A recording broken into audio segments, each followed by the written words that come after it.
డబ్బు, అనారోగ్యం, ఉద్యోగం, వ్యాపారం అప్పులతో బాధపడుతున్నారా? వెంటనే ఈ వెబినార్లో జాయిన్ అవ్వండి. నమస్తే, వెల్కమ్ టు సుమన్ టీవీ. ప్రస్తుతం మనతో పాటు ఉన్నారు బిజినెస్ అనలిస్ట్ నందూరి రవికుమార్ గారు. సార్తో మాట్లాడదాం. నమస్తే సార్. నమస్తే. Sir, coming to stock market, Trump impact stock market ఎలా ఉంది అంటే చాలా నష్టాల్లో ఉంది అని మనం అయితే కొన్ని ఆర్టికల్స్లో వింటున్నాం. మీ అనాలిసిస్లో ఏం చెప్తారు సార్? ఎస్, ఇది ఇప్పుడు మనం ఇంపాక్ట్ గురించి ఇప్పుడు అడగక్కర్లేదు, ఎందుకంటే తెలిసిపోయింది ప్రతి వాళ్ళకి ఎలా ఉందో. రక్తపాతం సృష్టిస్తుంది. అట్లా ఇట్లా కాదు, అనూహ్యమైన రక్తపాతం. నేను కూడా ఎక్స్పెక్ట్ చేయలేదు ఇంత షార్ట్ టైంలో ఇలా పతనం అవుతుందని. చాలా తక్కువ మంది అనలిస్టులు ఎవ్వరూ ప్రిడిక్ట్ చేయలేదు చెప్పొచ్చు. ఎందుకంటే టెక్నికల్ అనాలిసిస్ అని ఉంటుంది, ఫండమెంటల్ అనాలిసిస్ అని ఉంటుంది, గ్రాఫ్స్ అని ఉంటాయి, చార్ట్స్ ఉంటాయి. అన్ని సపోర్ట్ లెవెల్స్ని బ్రేక్ చేసేస్తుంది ఇండియన్ స్టాక్ మార్కెట్. ఇది వరకు గతంలోనే చెప్పాను, స్టాక్ మార్కెట్ అంటే జాగ్రత్త, it can be A stock market. ఇప్పుడు ఆ పరిస్థితి వచ్చేసింది. మనం గతంలో చెప్పుకున్నవి ఏవైతే అనుభవంతో చెప్పుకున్నామో ఆ విధంగా ఒక్కొక్కసారి అది హిస్టరీ రిపీట్స్ అని చెప్పి చరిత్ర రిపీట్ అయ్యింది. ఓకే, అయితే దీనికి ఒక్క ట్రంప్ ఎలక్షన్ ఒక్కటే కారణం కాదు. దీనికి ఒకేసారి మనకి ఎన్నో ఫ్యాక్టర్స్ కారణం, అన్నీ కలిపి స్టాక్ మార్కెట్ని ప్రభావితం చేశాయి. సపోజ్ మనం చూసామంటే నిఫ్టీ 50లో ఎన్ని కంపెనీలు అంతకంటే ముందర అంటే లాస్ట్ క్వార్టర్ కంటే ఈ క్వార్టర్లో బెటర్ ఎర్నింగ్స్ ఇచ్చాయి అని చూస్తే 25% కంపెనీస్ ఇచ్చాయి. కొన్ని ఏదో కెమికల్ కంపెనీస్, కొన్ని డ్రగ్ మ్యానుఫ్యాక్చరర్స్ అంటే మన ఫార్మస్యూటికల్ కంపెనీస్, అవి కాస్త వరకు అంతకంటే ముందర బాగా ఇచ్చేది తప్పితే, ఆశాజనకంగా చూపించేది తప్పితే మిగతావన్నీ నిరాశగా 75% డిసప్పాయింటెడ్. అదేవిధంగా BSE 30లో 75% disappoint. Old time company like Asian paints కూడా నిరాశకరమైనటువంటి రిప్లేస్. ఎందుకు ఇలాంటి కంపెనీస్ చెప్పుకున్నా అంటే అక్కడ వాడికి డెట్టే లేదు, అప్పులు లేనివాడు ధన్యుడు సుమతి, అప్పు లేనివాడు ఎక్కువ ప్రాఫిట్ చూపించాలి. అట్లాంటిది వాడు కూడా ప్రాఫిట్ తగ్గింది అని అంటే అర్థం ఏంటి? Consumer capacity, consumer spending. ఇలాంటి ఐటమ్స్ ఏషియన్ పెయింట్స్ అంటే ఒక మంచి product, luxuries product, branded product, durable product. అలాంటి దానికి వాడు స్పెండ్ చేయట్లా. బాటా ఇండియాకి ప్రజెంట్ స్పెండ్ చేయలేకపోతున్నాడు. అంత ఆ విధమైనటువంటి ఇది వచ్చింది. కాబట్టి నాకు ఒక్కొక్కసారి అనిపిస్తుంది ఇది ఏమన్నా ఇండియాలో ఏమైనా రెసిషన్కి సంకేతమా? ఇండియాలో రెసిషన్ రాబోతోందా? డేంజరస్ సిచ్యువేషన్ అనమాట. ఎర్నింగ్స్ పెరగలేదు అంటే జీరో డెట్ కంపెనీస్ కూడా ఎర్నింగ్స్ పెరగలేదు. అది ఒకటి. ట్రంప్ రావటం, రెండు. ట్రంప్ రావటం వల్ల మనందరికీ కూడా భయాందోళన ఎక్కడ కలిగాయంటే ఆయన ఈ ఐటీ కంపెనీస్కి ఏదైతే మనకు ఉండదో, ఐటీ అనేది మనకు మేజర్ కదా, యూఎస్తో యూకేతో మనకి ఐటీ మేజర్. ఏదైతే ఐటీ ఎక్స్పోర్ట్స్ ఉన్నాయో ఇవన్నీ తగ్గుతాయేమో, ఏఐ వల్ల మనకి ఇక్కడ ఐటీకి డిమాండ్ తగ్గుతుందేమో, మన పిల్లలకి అక్కడ రాకపోవటం, అది ఒక పక్కనైతే ఐటీ కంపెనీస్కి అంత ఆదరణ ఉండదేమో అని ఒక ఆందోళన ఉంది. ఆ ఆందోళనకి ఇది కొంచెం రియాక్షన్ వచ్చింది. మళ్ళీ కరెక్షన్ వచ్చి ఐటీ కంపెనీస్ వరకు మళ్ళీ, ఎందుకంటే ఆయన వచ్చిన తర్వాత మళ్ళీ అనౌన్స్మెంట్స్ అన్ని ఇచ్చారు కానీ, కాస్త కాన్ఫిడెన్స్ ఇచ్చారు కానీ కొంచెం వరకు రికవర్ అయినాయి. వేరే మిగతావన్నీ ట్రంప్ ఎఫెక్ట్ కాదు. ఇది రెండోది. ఇంకా మూడోది వచ్చేసేపటికి ఇక్కడి నుంచి విత్డ్రా చేసుకుంది. మనకి చైనాలో స్టిమ్యులస్ ప్యాకేజ్ అంటారు. స్టిమ్యులస్ ఏంటంటే అక్కడ ఎకానమీ డూల్రల్స్లో ఉంటే చైనీస్ గవర్నమెంట్ వాళ్ళందరికీ ఒక ప్యాకేజ్ ఇచ్చింది.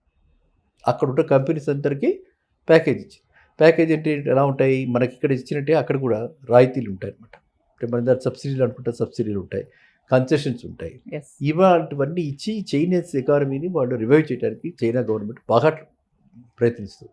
సో టక్ మరి వీళ్ళు ఇక్కడి నుంచి తీసి వీళ్ళు ఎలా ఉంటారంటే మనకి తేనెటీగ తెలుసు కదా, ఎక్కడ ఉందో చూసుకుని అలా వెళ్ళిపోతూ ఉంటుంది.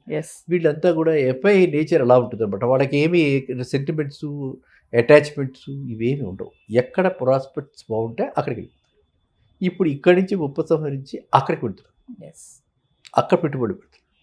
సో చైనాలో ఇప్పుడు ఆ ప్రాస్పెక్ట్స్ బాగున్నాయి కాబట్టి చైనాకి వెళ్ళిపోతున్నారు. సో ఇప్పుడు ఏమైపోయింది, ఇక్కడ మార్కెట్ ఏమాత్రం రేంజ్ అయినా సరే మన వాళ్ళు కొంటూ పోతున్నారు. ఎవరు? డొమెస్టిక్ ఇన్స్టిట్యూట్స్ కొంటూ పోతున్నారు, వాళ్ళు తీసుకుంటూ పోతున్నారు. అదే ఈ పోటీ ఇలా జరుగుతుంది అనమాట. ఈ ఇద్దరి మధ్యన మనకి మనం పాతకాలంలో bear and bulls and bears అనేవాళ్ళు. ఇప్పుడు అది కాదు. ఇప్పుడు డిఐఐ అంటే డాషింగ్, మనం వాళ్ళు ఎఫ్ఐఐ ఫారెన్ వాళ్ళు. వాళ్ళు తీసుకెళ్ళిపోతుంటే మనం కొట్టుకుపోతున్నాం.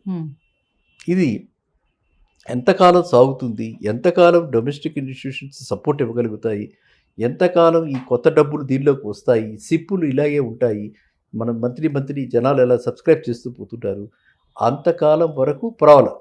ఇప్పుడు డ్రై అవుతుంది, డొమెస్టిక్ ఇన్స్టిట్యూషన్స్ సపోర్ట్ ఇవ్వలేకపోతున్నాయి, అంతే డబ్బులు అయిపోతున్నాయి వాళ్ళవి. ఒకవేళ ఆ డబ్బులు అయిపోయిన పరిస్థితి చూస్తే మార్కెట్ ఇంకా కరెక్షన్ అయ్యే అవకాశం ఉంది.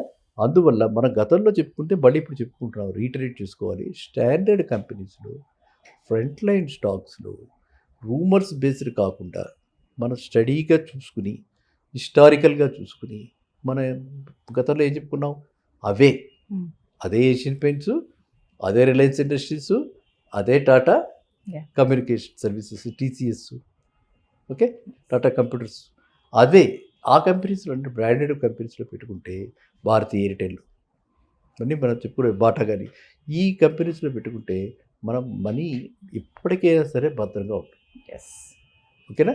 సో అందువల్ల ఏంటంటే ఇప్పుడు వీళ్ళు చేయాల్సిన స్ట్రాటజిక్గా ఎవరైతే ఇన్వెస్టర్స్ ఉన్నారో వాళ్ళు స్ట్రాటజిక్ ఏంటంటే వెయిట్ అండ్ వాచ్ మోడ్లో ఉండి ఇది ఏదైతే ఉందో ఈ అప్ అండ్ డౌన్స్, ఈ అలజడి కాస్త తగ్గి కాస్త స్టెబిలిటీ వచ్చాక మనం అంటే ఎక్స్పెక్టేషన్స్ చెప్తున్నాను 21,800 అలా అంటే ఇంకా ఒక 5 to 10% తగ్గే అవకాశం.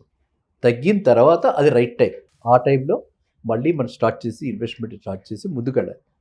అది ఒక ప్రప్రథమైంది. రెండోది ఇప్పుడు మనం చూసుకోవాలి, హై PE ఏవైతే బాగా ఆల్రెడీ ప్రైస్ ఎక్కువగా ఉండి ఎర్నింగ్స్ తక్కువగా ఉండి హై PE ఏవైతే ఉన్నాయో అలాంటి స్టాక్స్ ఏమైనా మన దగ్గర ఉంటే ఆ స్టాక్స్ని ఇప్పుడు బయటకు వచ్చేయాలి. ప్రాఫిట్ లాస్ ఏదైనా సరే బుక్ చేసేసేయాలి. బుక్ చేసేసి మళ్ళీ మనం వెయిట్ చేయాలి. Timing is very important. గతంలో కూడా చెప్పుకున్నాం, timing is very very important. Timing and stock selection and then ఎంతకాలం మనం దానిలో ఉండగలుగుతున్నాం, ఈ మూడింటిని బట్టి మన రిటర్న్ ఉంటుంది. ROI అనేది దాని మీద డిపెండ్ అయి ఉంటుంది. కాబట్టి ఇప్పుడు మనం చెప్పుకుంటే సబబ్ చేస్తే మీ క్వశ్చన్స్కి Trump effect, geo political tension, తర్వాత FIS విత్డ్రాయల్స్, ఈ మూడు కలిపి అంటే చైనా స్టిమ్యులస్ ప్యాకేజ్ అన్నీ కలిపి ఈ పరిస్థితికి వచ్చింది. కాబట్టి పాపం దీనికి ఒక ట్రంప్ గారినే మనం అనుకోకూడదు. ట్రంప్ ఎలక్షన్ డెఫినెట్లీ డైరెక్షన్ ఒకసారి డిస్టర్బెన్స్ అయితే వచ్చింది. బట్ ఇది ఫ్యాక్టర్స్, ఇన్ని ఫ్యాక్టర్స్ మీద బేస్ అయ్యి కాంబినేషన్ ఆఫ్ అన్ని ఫ్యాక్టర్స్ కలిపి ఈ విధంగా పతనానికి దారితీసింది. Thank you sir. Thank you.